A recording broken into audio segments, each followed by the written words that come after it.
ইরানের মিসাইল হুঁশিয়ারি ও ভেনেজুয়েলায় নতুন যুদ্ধের ছায়া। মধ্যপ্রাচ্য থেকে লাতিন আমেরিকা দুই মহাদেশের রাজনীতিতে হঠাৎই ঝড় উঠেছে।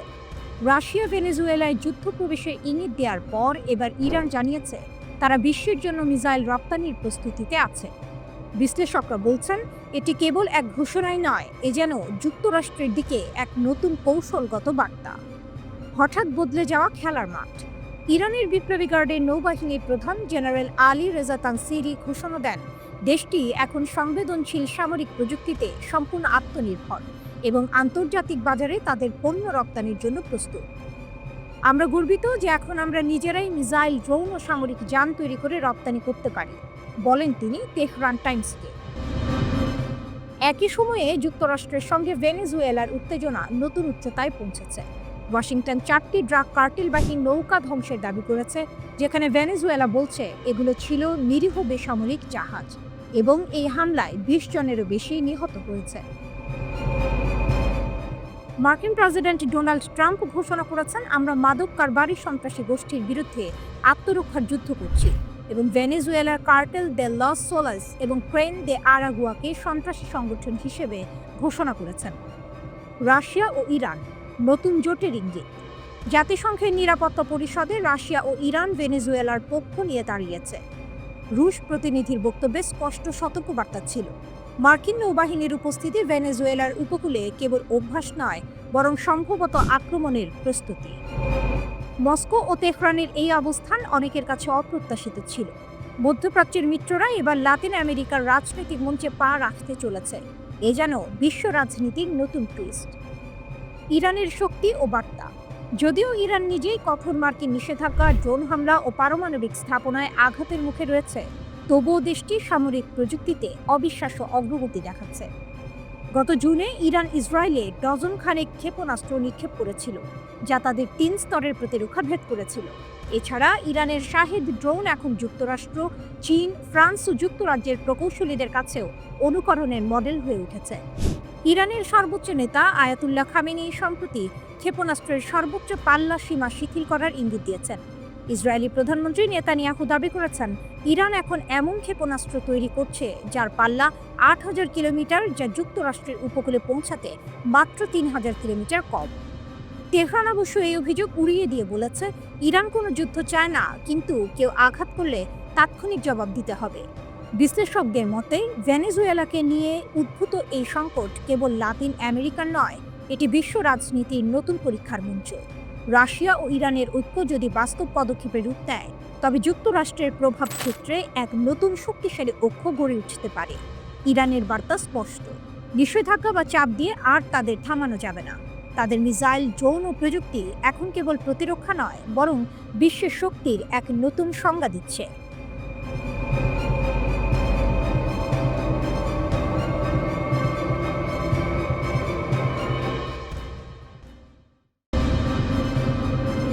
ইরানের সামরিক প্রযুক্তি, মধ্যপ্রাচ্যের শক্তির নতুন মানচিত্র।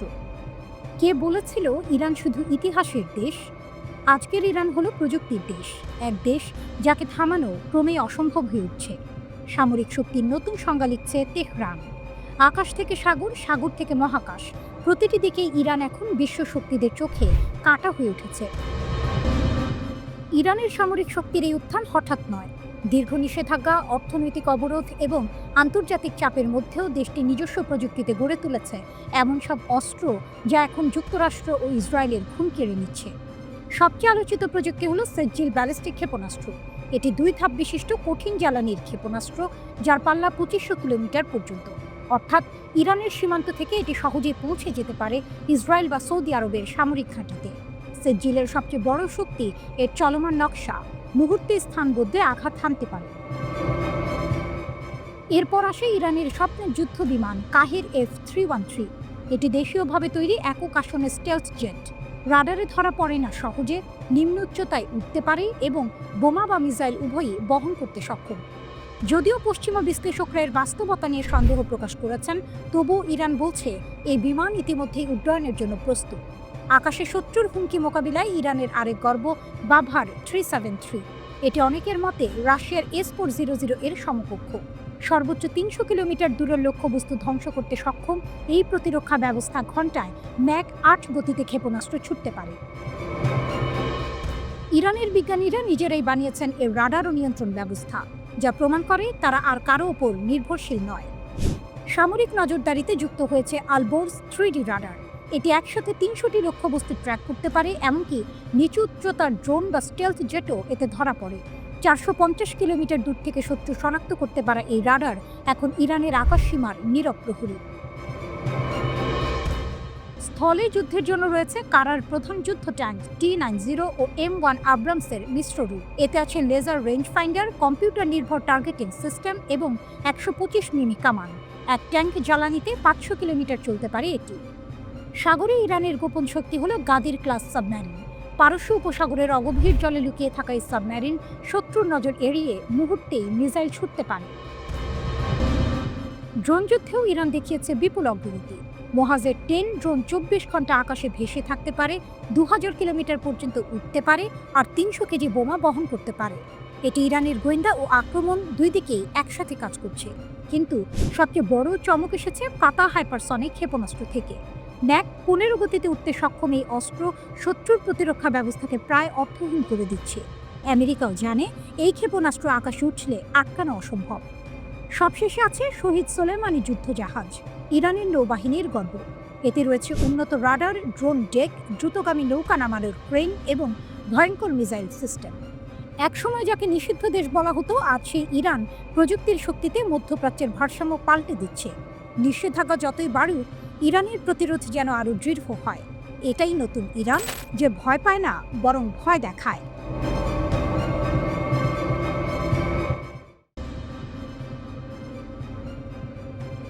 বিশ্বজুড়ে রাজনৈতিক মহলে আলোড়ন তুলেছে হামাসের সাম্প্রতিক ঘোষণা। বহু বছরের বিরোধ ও বিভাজনের পর গোষ্ঠীটি জানিয়েছে তারা ফিলিস্তিনি কর্তৃপক্ষের সঙ্গে নতুন অধ্যায় খুলতে প্রস্তুত। এই ঘোষণা এমন এক সময় এসেছে যখন মধ্যপ্রাচ্যে শান্তির নতুন আলোচনার ইঙ্গিত দেখা দিচ্ছে। আরব গণমাধ্যম আল আরাবিয়াকে দেয়া সাক্ষাৎকারে হামাসের এক প্রতিনিধি বলেন, আমাদের ফিলিস্তিনি কর্তৃপক্ষের সঙ্গে সংঘাতে যাওয়ার কোনো ইচ্ছা নেই। গাজার অস্ত্র নিরস্ত্রীকরণ নিয়ে যে আলোচনা চলছে তা অনেকটাই অতিরঞ্জিত। বিষয়টি জাতীয় ঐক্যমত্যের ভিত্তিতে সমাধান হবে। তিনি আরও জানান, হামাস এখন কেবল প্রতিরক্ষামূলক অস্ত্রই রাখে, আক্রমণের উদ্দেশ্যে নয়। এতে বোঝা যাচ্ছে বহু বছরের শত্রুতার পর গোষ্ঠীটি বাস্তববাদী পথে হাঁটতে চায়। রাজনৈতিক বিশ্লেষকদের মতে এই পরিবর্তন কেবল হামাসের ভাবমূর্তিতেই নয়, বরং ফিলিস্তিনের ভবিষ্যৎ রাষ্ট্র কাঠামোর দিকেও বড় প্রভাব ফেলতে পারে।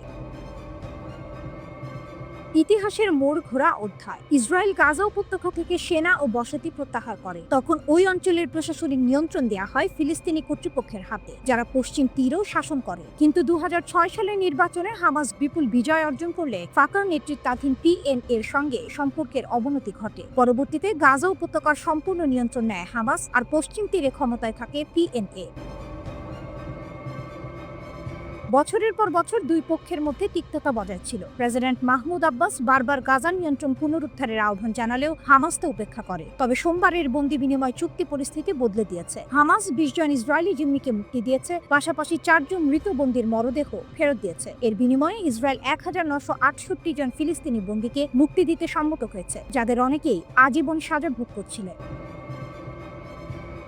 এই চুক্তি বাস্তবায়নের পর মিশরের শার্ম আল শেখে অনুষ্ঠিত হয় এক শান্তি সম্মেলন। সম্মেলনে উপস্থিত ছিলেন মিশর, কাতার, তুরস্ক এবং যুক্তরাষ্ট্রের নেতারা। সেখানে স্বাক্ষরিত হয় একটি চূড়ান্ত অস্ত্রবিরতি চুক্তি এবং গাজার ভবিষ্যৎ প্রশাসনিক কাঠামো নিয়ে রূপরেখা প্রকাশ করে মিশর। এই পরিকল্পনায় গাজার অবকাঠামো পুনর্গঠন, প্রশাসনিক পুনর্বিন্যাস ও নিরাপত্তা ব্যবস্থায় যৌথ দায়িত্বের প্রস্তাব রাখা হয়েছে। মার্কিন প্রেসিডেন্ট ডোনাল্ড ট্রাম্পের প্রস্তাবিত মধ্যপ্রাচ্য শান্তি কাঠামো ও সম্মেলনে সমর্থন পায়। ট্রাম্প বলেন, আজ মধ্যপ্রাচ্যের ইতিহাসে এক নতুন অধ্যায় শুরু হলো। বহু শতাব্দীর বিরোধের পর আমরা অবশেষে এক চুক্তিতে পৌঁছেছি যা বাস্তবে কাজ করছে। হামাসের এই নতুন অবস্থান অনেকের চোখে এক কৌশলগত বাস্তব বোধের প্রকাশ। দীর্ঘ যুদ্ধ, অর্থনৈতিক ধ্বংস আর আন্তর্জাতিক চাপে গোষ্ঠীটি হয়তো বুঝতে পেরেছে এককভাবে টিকে থাকা সম্ভব নয়। তবে বিশ্লেষকরা সতর্ক করছেন, এই শান্তির ইঙ্গিত টেকসই হবে কিনা তা সময়ই বলবে। কিন্তু একথা নিশ্চিত, গাজা উপত্যকায় আগামী দিনের রাজনীতিতে এই ঘোষণা এক নতুন ভারসাম্য তৈরি করতে চলেছে।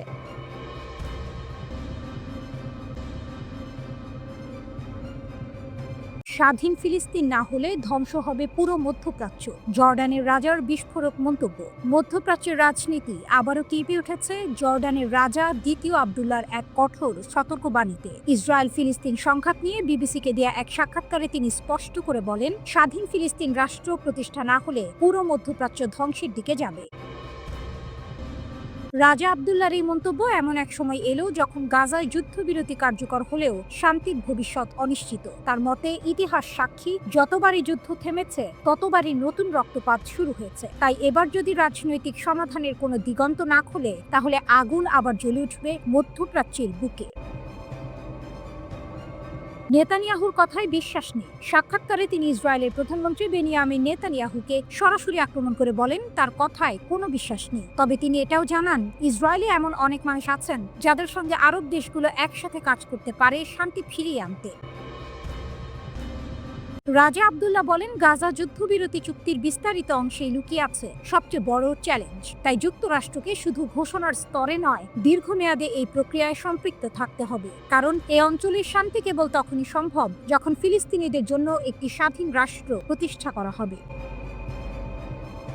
এক শতাব্দীর সংগ্রাম। রাজা স্মরণ করিয়ে দেন, গাজার মানুষ গত 100 বছর ধরে স্বাধীন ফিলিস্তিন রাষ্ট্রের জন্য লড়ছে। এই লড়াইয়ে প্রাণ হারিয়েছে হাজার হাজার মানুষ, হারিয়েছে প্রজন্মের পর প্রজন্ম। 2023 সালের 7 অক্টোবর গাজায় ইসরায়েলি আগ্রাসন শুরুর পর থেকে বিশ্ব নেতারা শান্তি ফেরাতে সক্রিয় হয়ে ওঠেন। সেই প্রচেষ্টার গতি বাড়ে গত সেপ্টেম্বরে জাতিসংঘের সাধারণ পরিষদ অধিবেশনের পর, যখন বিশ্বের কয়েকটি শক্তিধর দেশ আনুষ্ঠানিকভাবে ফিলিস্তিনকে স্বাধীন রাষ্ট্র হিসেবে স্বীকৃতি দেয়।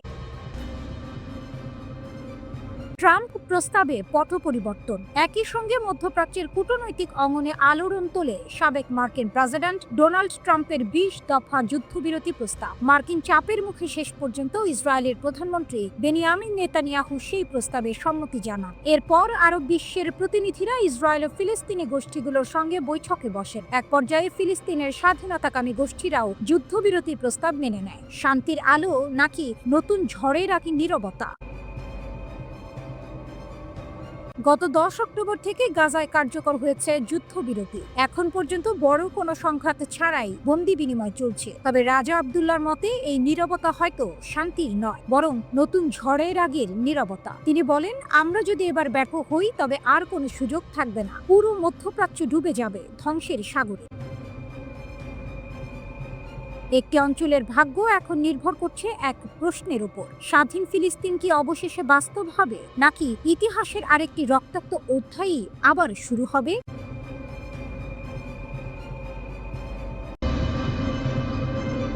Khamenei broke the chain of missiles. The Middle East is crying. Iran will no longer respect the limits in response to the Israeli attack. The sky of the Middle East is on fire again. A thunderous voice has come from Tehran. Iran's supreme leader Ayatollah Ali Khamenei has lifted all the limits on missiles. Iranian parliament member Ahmad Bakashayish Ardestani said that Iran will now build missiles at any distance it deems necessary.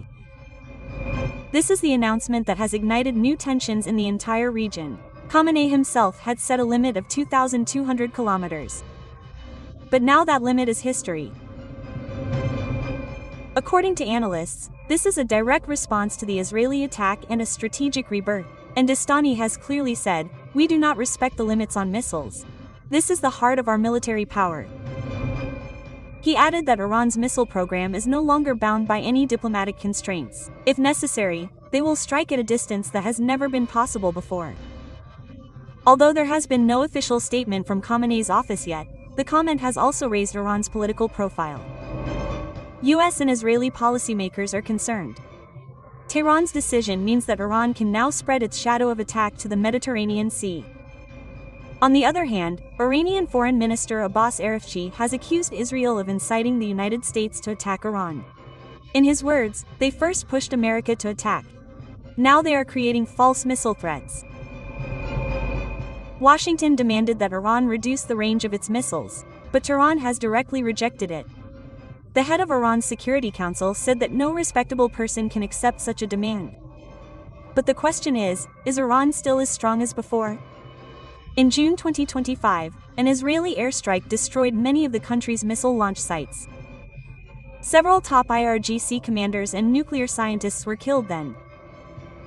The uranium enrichment center in Natanz and several air defense systems were severely damaged. But Iran did not stop. They have risen from the charred ruins. Missile factories in Tehran, Isfahan, Tabriz and Hanadan are now slowly coming back to life. The Associated Press and satellite analysis say Iran is rebuilding its missile production facilities. Although some key components, such as the planetary mixer, are still missing, the report says Iran is preparing to procure these components from China. While Washington and Tel Aviv boast about Iran's weakness, Tehran is quietly walking the path of reconstruction. An Iranian military analyst said, "Israel thought they had stopped us. In reality, they have only made us stronger." The message in this announcement is clear: Iran does not want war, but it is also unwilling to accept limits. Khamenei may have broken his own rules, but a new chapter has begun with that breaking. A chapter in which Iranian missiles are not just fire in the sky but a symbol of resistance.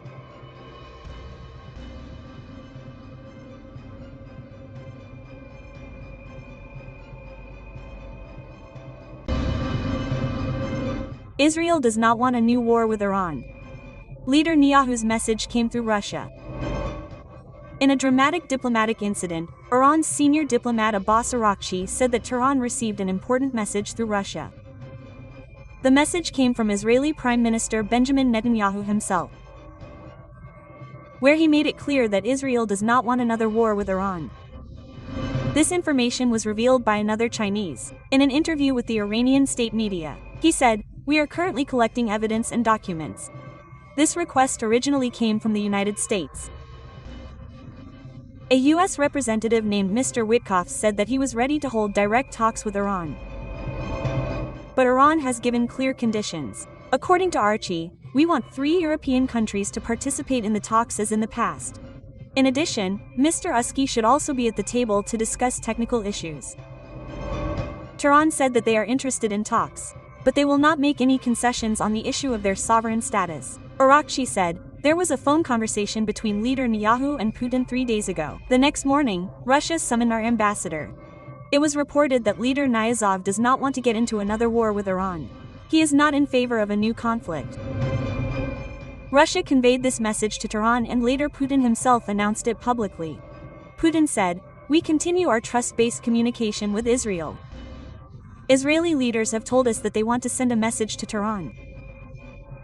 And that is that they are committed to further reducing tensions with Iran and are not interested in getting into any more conflicts in the future. Israeli leaders have asked us to convey this message to our Iranian friends." Quote. According to Archie, this is a reflection of the deep trust in Iran-Russia relations. The two countries have now signed an agreement that will further perpetuate their long-term relationship. Iran says its relations with Russia and China have now reached a strategic level. U.S. sanctions and Western pressure. Nothing has been able to destroy Tehran's confidence. "We are a self-reliant, global Iran and not the Iran of the past," said Archie. He also said that our relations with Pakistan and Afghanistan are historically strong. Even after the new government in Afghanistan came, we are continuing the dialogue. Araghchi said that he spoke with the Pakistani foreign minister where both agreed that restraint is the only way to end the border conflict. In his words, stability between Iran, Pakistan and Afghanistan means stability in the entire region. He added, "We want the special representatives of our two countries on the Afghan issue to exchange views with each other. God willing, we will find a peaceful solution to this problem." Thus, where the smell of war is wafting around the world, a different message has come from the diplomatic platform of Tehran. Iran does not intimidate but maintains balance. That reality was echoed in the voice of Russia. Israel knows that war with Iran means jumping into fire.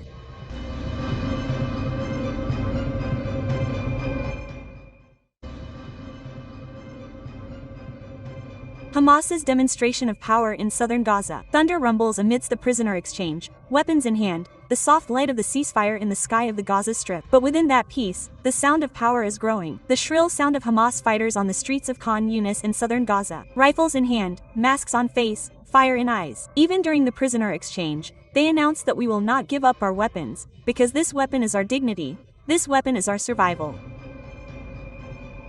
This scene is like a dramatic message not only for Israel, but also for Trump. The prisoner exchange is part of the first step of the peace plan that he talked about. But on the real stage, Hamas arranged the plan according to its own rules. The prisoner exchange ceremony began in Khan Yunis, where armed Hamas fighters took positions on the street. On one side, Red Cross vehicles, on the other, a parade of fighters wrapped in green flags, like a strange coexistence of peace and strength. The International Committee of the Red Cross handed over 7 prisoners to the Israeli army, although no information was released about their physical condition. As soon as the news of the prisoners' transfer was broadcast on television, thousands of people across Israel burst into joy in the streets and theaters. This is not just a prisoner exchange, it is a political message from Hamas. Despite the war, they have shown that their organization has not broken. Their morale has not been dampened. They are not willing to lay down their arms at the call of Israel or America. Rather, they have said that we can give up the responsibility of administration but never the responsibility of resistance. This entire operation is now the center of international observation. The world media says that this is an important microphone in the temporary war in Gaza that will influence the future peace process. The parade in Khan Yunis is like a silent declaration. Gaza is still alive and the defenders of Gaza are still ready. Hamas said that their goal is to prevent the security vacuum and looting in Gaza and to stop the anarchy. While on Air Force One, a journalist told the US president that Hamas is establishing itself as a police force, and there are reports that it is shooting opponents. In response, Trump said that they want to stop the problems. They have spoken openly about this. And we have authorized them for a period of time. Trump also said that about 2 million people are returning to the destroyed buildings. Something very bad could happen there, so we want it to happen. We want it to be safe. I think it will be okay. But who knows for sure?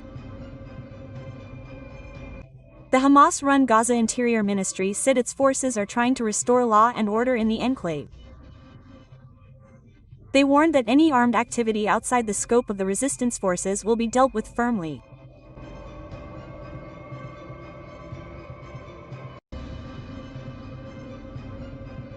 Hamas is taking control of Gaza again with a firm hand in the ceasefire. It seems that a new chapter has begun in Gaza after the ceasefire. The struggle for control is mixed with blood in the rubble, and in the midst of that emptiness, Hamas has raised its head again. It is raising its flag high and declaring that Gaza is still ours. Armed Hamas groups wearing masks have been seen patrolling the streets of Gaza. According to a CNN report, Hamas control is being re-established in some areas of northern Gaza freed from Israeli occupation. They are restoring the old air of authority everywhere in front of the destroyed buildings on the market streets. A few days after the ceasefire, Hamas has begun a hunt for its allies. They claim that the most important task now is to find the traitors working for Israel in Gaza. There is a clear message behind this tough move. Control of Gaza will not fall into the hands of any foreign or rival group. Ashraq al-Azat reported that Hamas, internal security forces and military intelligence units are fully deployed in Jabalia and the surrounding camps. They are now not only patrolling but also collecting information and conducting operations. But there is a dramatic twist hidden within this scenario. Some local groups in southern Gaza have begun to oppose Hamas's reorganization. The report says that these groups are allegedly directly supported by Israel. Still, Hamas has not backed down. Rather, they are turning each challenge into strength. A Hamas spokesman said, "We are ready to hand over the responsibility of civilian administration to others, but we will never surrender our weapons." Quote, "This statement makes it clear that weapons are not just a defense for Hamas, but a symbol of existence." The discovery of a huge Hamas military truck on the streets of Gaza during the prisoner exchange made that existence even more clear. Gaza is abuzz with black flag masked fighters and slogans, as if to send a message that we are still here and strong. However, Israel and Western powers see it differently. They fear that this reconstruction could be a harbinger of more future conflicts.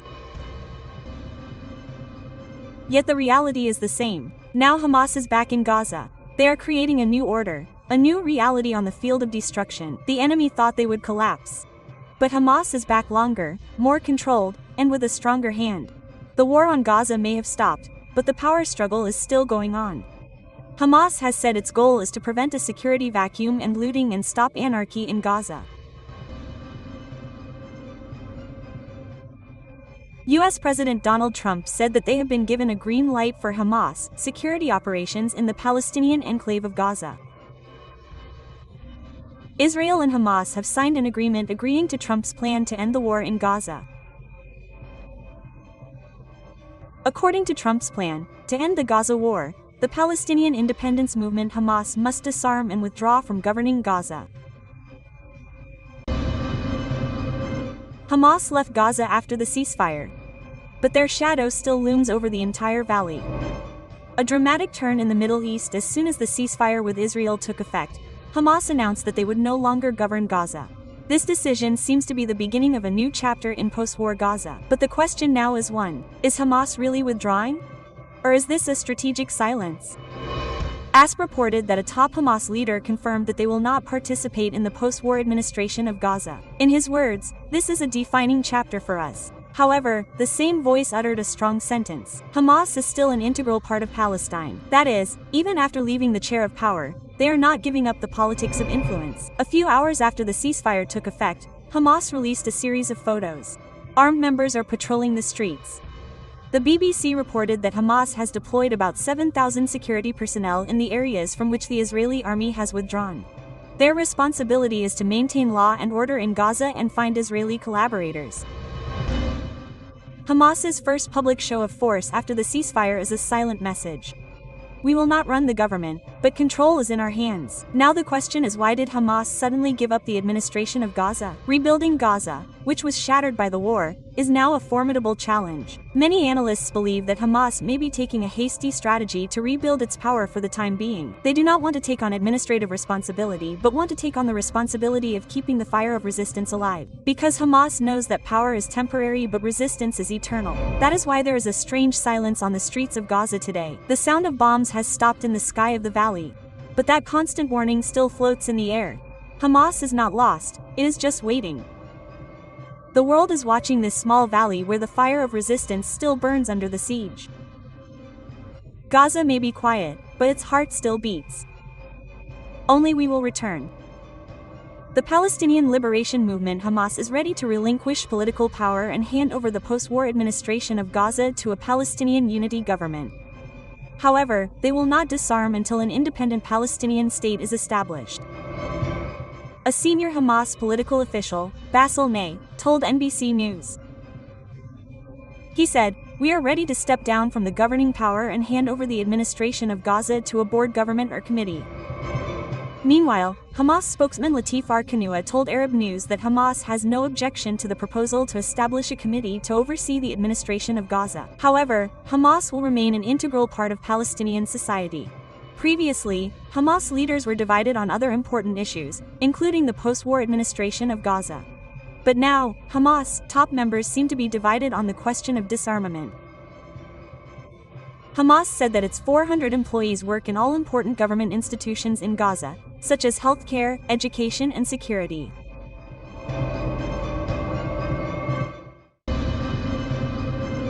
After Russia, this is Iran's announcement. Tehran is taking the field against the United States in the war in Venezuela. Just as the United States is trembling under Russia's warning, Tehran has given a new message.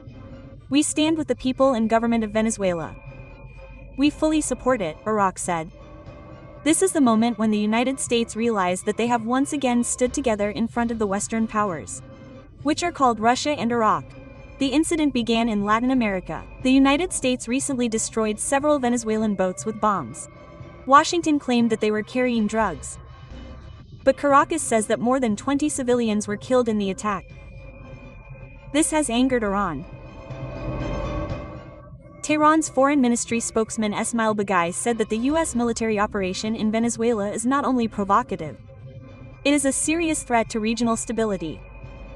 He warned the United States that this reckless action will have dire consequences. Iran has made it clear that it is working closely with Venezuela to prevent U.S. intervention. Tehran says this is not just a matter between the two countries, it is a fight for independence and sovereignty, and Iran is never far behind in that fight. After that, a heated debate began in the UN Security Council. Russia strongly criticized the U.S. operation. An Iran statement echoed that Washington is stoking the flames of war in Latin America. Washington's argument is that they are conducting operations to suppress drug cartels. U.S. officials say that President Trump is using full military power in the war on drugs. However, no one is satisfied with this explanation. The Venezuelan representative complained to the UN that the US has deployed warships, submarines and 100,000 troops a few kilometers from our coast. This is not an anti-drug operation. This is preparation for an attack. A historic warning echoed in his voice. If the US attacks, Venezuela will exercise its right to self-defense. We are a small country, but we will never be defeated. We were once the graveyard of empires and will be again if necessary. This announcement seemed to awaken the soul of Iran, because this language is familiar to Iran, the language of resistance, self-respect and freedom. Tehran says that where the fire of injustice burns, Iran's position is always on the side of the oppressed. Meanwhile, Venezuela has started a huge military formation called Independence 202. The goal is to prepare to protect the country's oil installations and important infrastructure. And the news of the presence of Iranian military experts in that formation has spread internationally. Venezuelan Vice President Delcy Rodriguez has accused the United States of wanting to establish a bit of dominance in the world's oil market. But we will not let that happen. Analysts say that just as Russia is blocking the United States with military power, Iran is now playing a new role in Latin America. On one side is the Persian Gulf and on the other is the Caribbean Sea. Tehran's shadow is now on both sides. The world is watching. Iran stands alone in an indomitable posture, as if declaring in the language of history. Wherever there is imperialist aggression, there is Iranian resistance.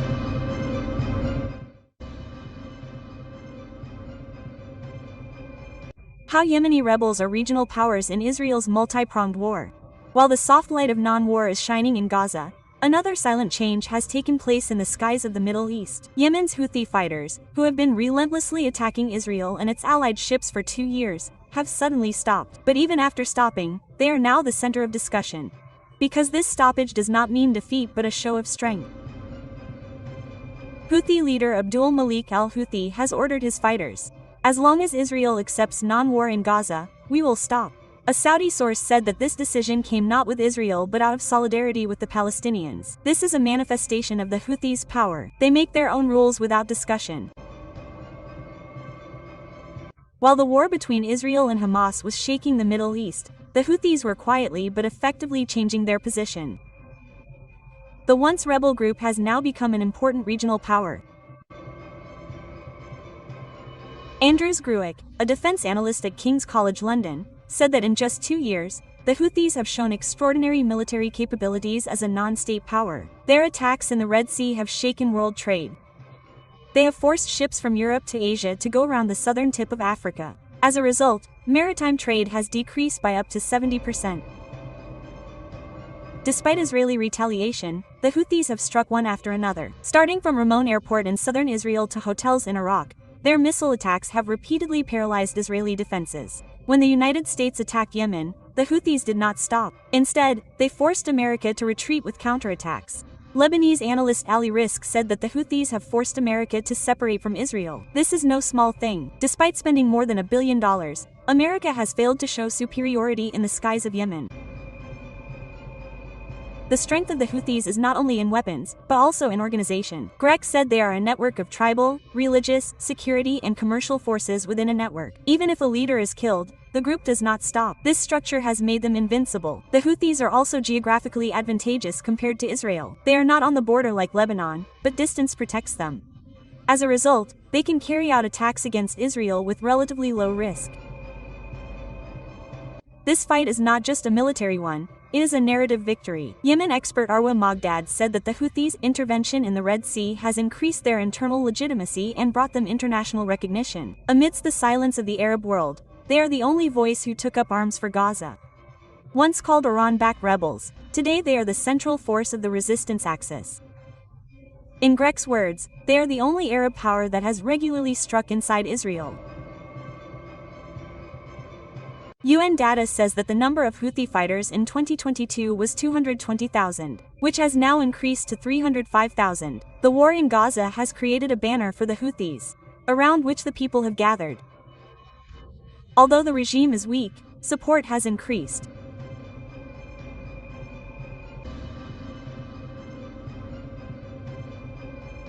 Arab betrayal with Gaza. 6 Arab countries have secretly joined hands with Israel. Although they publicly condemn Israel, a group of Arab countries are working with Israel behind the scenes. Such explosive information has been published by the US-based Washington Post. This U.S. report, published on October 11, citing leaked government documents, said that during the war in Gaza, 6 Arab countries led by the U.S. participated in a secret military alliance with Israel. A secret alliance behind the scenes. The Washington Post said that Qatar, Saudi Arabia, the United Arab Emirates, Egypt, Jordan, and Bahrain, these 6 Arab countries are members of that network. Their military officials have met regularly with Israeli representatives. That too on U.S. military premises. The report also said that this program was called Regional Security Construct or Regional Security Construction. It was run by U.S. Central Command CENTCOM. But the question is, against whom is this alliance? This alliance was created not to protect the people of Gaza but to confront Iran and its allies. Secret military training. The Hawsawi documents show that Israeli and Arab officials have been meeting secretly at U.S. bases since 2022.